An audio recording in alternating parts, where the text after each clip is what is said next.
berbahagia. Yang terhormat Ibu Kepala SMA Negeri 2 Kalabahi atau yang mewakili.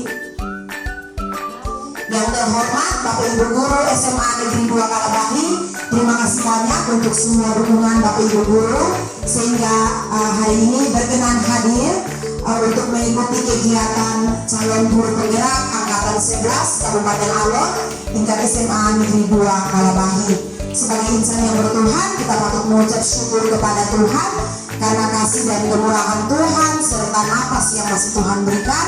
Tuhan berikan kita kesempatan untuk menikmati hari ini dan Bapak Ibu boleh berkenan hadir untuk mengikuti kegiatan kami pada pagi hari ini. Sebelum kita mulai seluruh rangkaian kegiatan kita pada hari ini, kita akan berdoa. Untuk itu dengan kasih kami persilakan kepada Ibu Maria Tamu untuk membawa kita di dalam doa.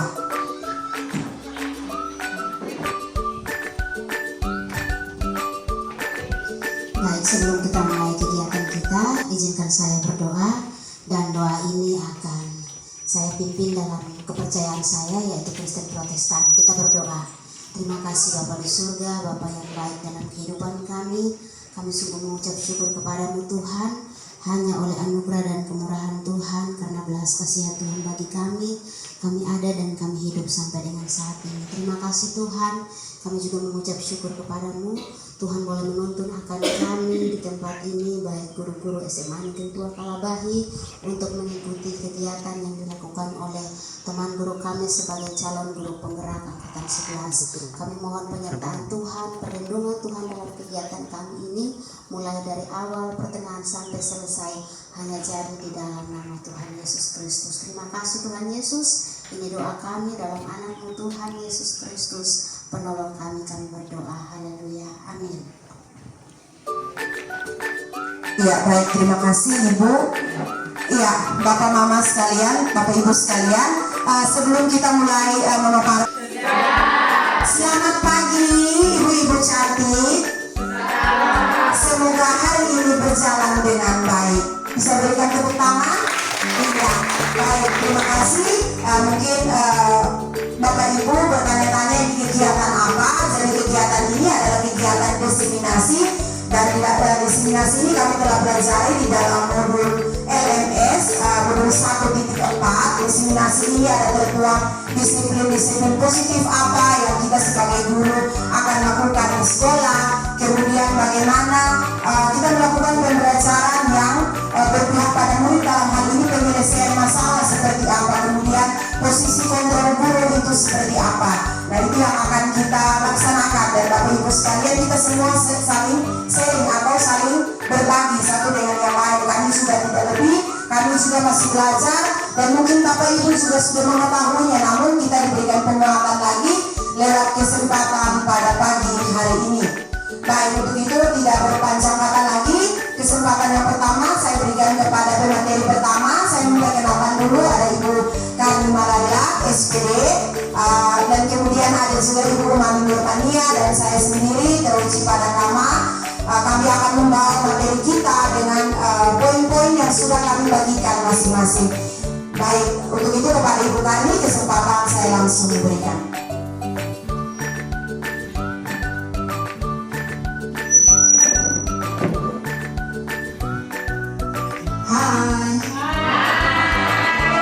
Selamat pagi teman-teman semua. Sekali lagi saya mengucapkan selamat datang. Terima kasih untuk partisipasi dari teman-teman untuk hadir dalam kegiatan ini untuk membantu kami calon guru penggerak melaksanakan kegiatan kesehatan ini. Baik, saya akan langsung pada materinya. Pada aksi nyata modul 1.4 budaya positif, ada beberapa materi yang telah kami dapat dan kami ditugaskan untuk berbagi dengan teman-teman guru. Karena itu beberapa materi ini kami sudah berbagi. Di sini kami ada beberapa teman CGB. Pelajaran yang lama yang kita kenal adalah paradigma stimulus respon. Artinya bahwa yang kita kenalkan oleh Iwan Thorndike Belajar adalah proses interaksi antara stimulus dan respon. Paradigma lama ini yang biasa kita terapkan adalah stimulus itu berasal dari guru yang memberikan stimulus, dan responnya itu yang dilakukan oleh siswa. Contohnya adalah misalnya guru merancang metode pembelajaran, itu adalah contoh stimulus, atau guru menyiapkan materi, atau guru memberikan tugas. Kemudian respon yang disampaikan oleh siswa adalah siswa mengerjakan sesuai dengan metode yang disiapkan, atau siswa mengerjakan tugas yang diberikan. Sedangkan paradigma yang baru yang kita kenal adalah paradigma teori kontrol. Paradigma ini menyatakan bahwa semua perilaku memiliki tujuan, bahkan perilaku yang tidak disukai.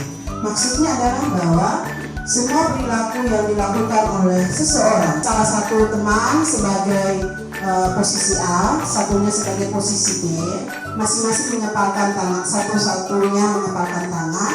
Kemudian teman yang satunya berusaha untuk membuka tangan teman yang sedang mengepal itu. Ya. Atau sebaliknya, teman yang B mengepalkan tangan dan teman yang A berusaha untuk membuka teman yang sudah mengepalkan tangan itu. Mungkin kita bisa pakai ya. Ya. Nah, kita mencari pasangan 2 orang, kita membutuhkan 2 orang. Ya. Nah, di sini dia sarankan bisa juga dengan cara membujuk, kawan buka tangan kok. Bisa juga dengan marah. Buka tangan kok, nanti saya kasih hukuman.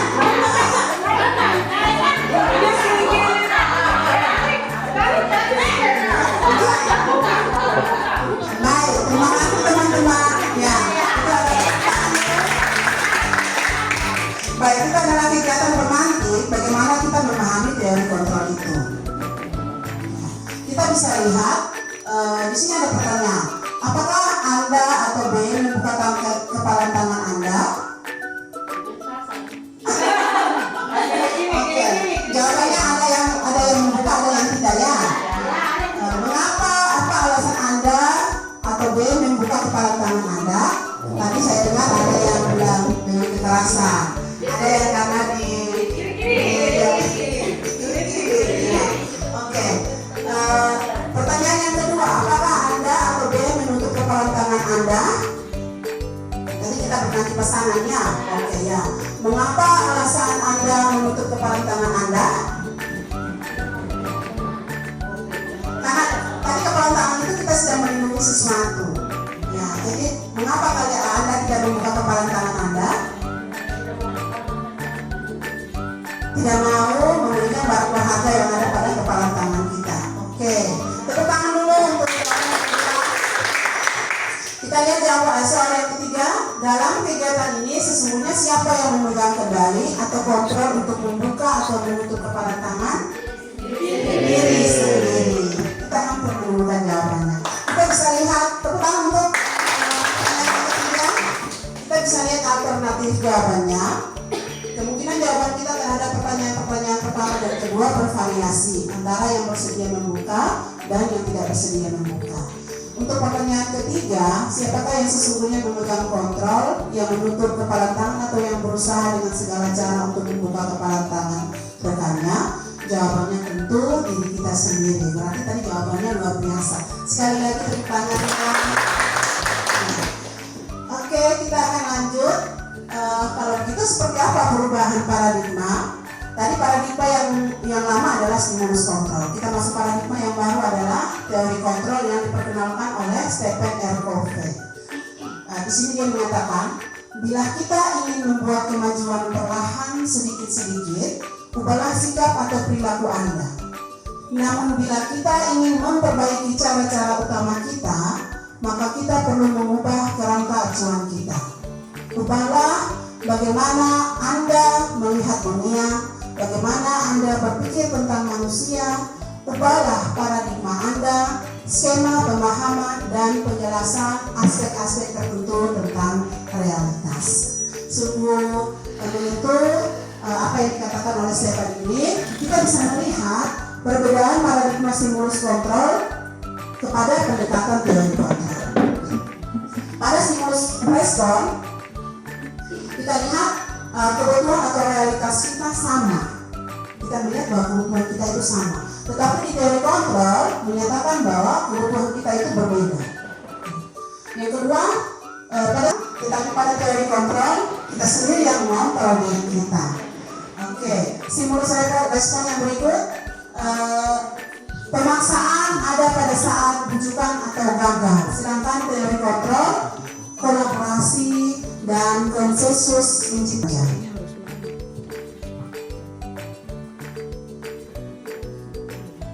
Itu untuk materi yang pertama tentang perubahan paradigma. Kita akan masuk materi yang kedua tentang motivasi, penghukuman, dan penghargaan. Baik, manusia, apakah kita melakukan sesuatu karena dorongan dari lingkungan atau lainnya? Di sini ada beberapa alternatif jawabannya. Apakah kita melakukan sesuatu untuk mendapatkan hadiah? Ataukah karena untuk menghindari ketidaknyamanan, ataukah untuk mendapatkan uang, atau mendapatkan senyuman, menghindari rasa sakit, atau untuk mendapatkan apa yang kita mau.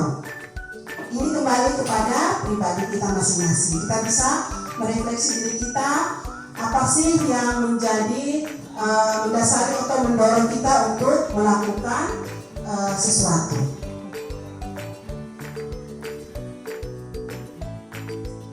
Tadi ada beberapa alternatif. Di sini ada 3 jawaban yang mendasari kenapa kita melakukan sesuatu. Yang pertama, untuk menghindari ketidaknyamanan atau hukuman. Ini adalah tingkat terendah dari motivasi perilaku manusia. Di sini agak ironis sedikit karena dikatakan tingkat terendah. Sampai seseorang melakukan sesuatu untuk menghindari kenyamanan atau hukuman. Biasanya orang yang motivasi perilakunya untuk menghindari hukuman atau ketidaknyamanan akan bertanya, apa yang akan terjadi apabila saya tidak melakukannya? Sebenarnya mereka sedang menghindari permasalahan yang muncul dan berpengaruh pada mereka secara fisik, fisiologis maupun tidak terpenuhinya kebutuhan mereka.